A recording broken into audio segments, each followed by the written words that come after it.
Hello friends, welcome back to another video.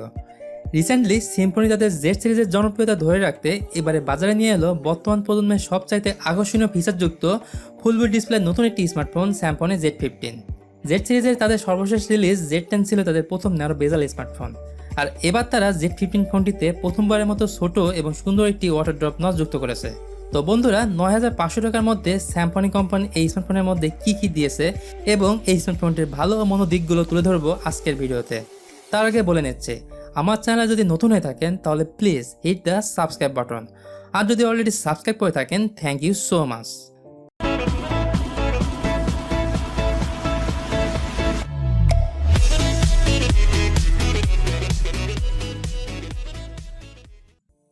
ডিজাইনের দিক থেকে স্যামসং Z15-এ ব্যবহার করা হয়েছে পলিকার্বনেট অর্থাৎ ফুললি প্লাস্টিক বডি, যার ফলে ফোনটি স্কেচ পড়ার চান্স অনেক বেশি থাকবে, তাই আমি ইনক্লুড কেস ইউজ করা রিকমেন্ড করব।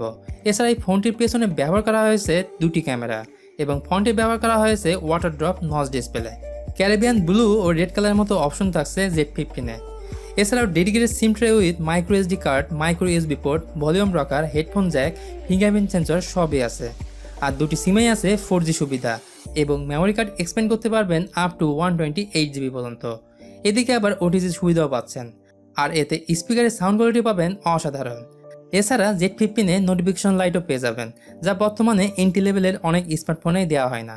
স্যামসংয়ের Z5-এর ফ্রন্ট প্যানেলের ডিসপ্লেতে 6.09 inch HD+ water drop IPS LCD panel দেওয়া হয়েছে, যার রেজুলেশন 720x1560 পিক্সেল।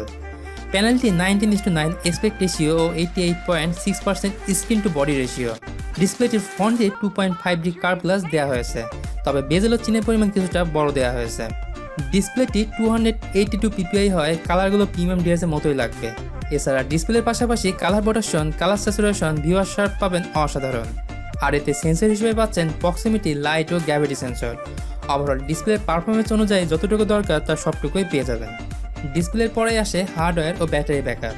উপরের দিকে ফিটপাট ও ভিতরের দিকে মিডিয়াটেক দেখলে অনেকেরই খারাপ লাগে, তাই না? তবে দামটাও তো মাথায় রাখতে হবে।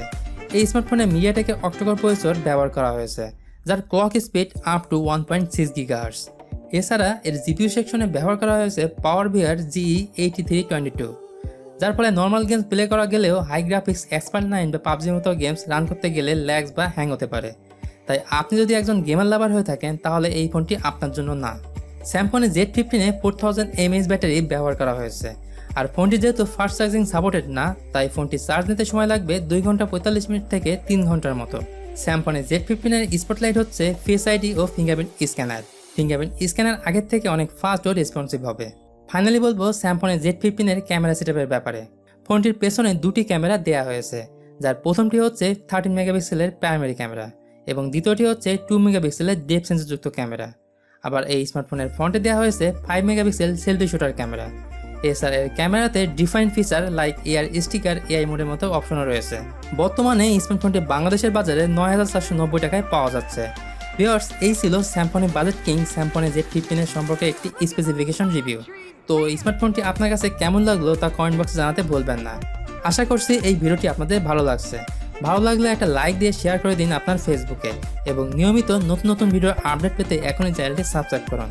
তো বন্ধুরা, আজ চলে যাচ্ছি, তবে যাচ্ছি না, আবার দেখা হবে নতুন কোনো ভিডিও নিয়ে।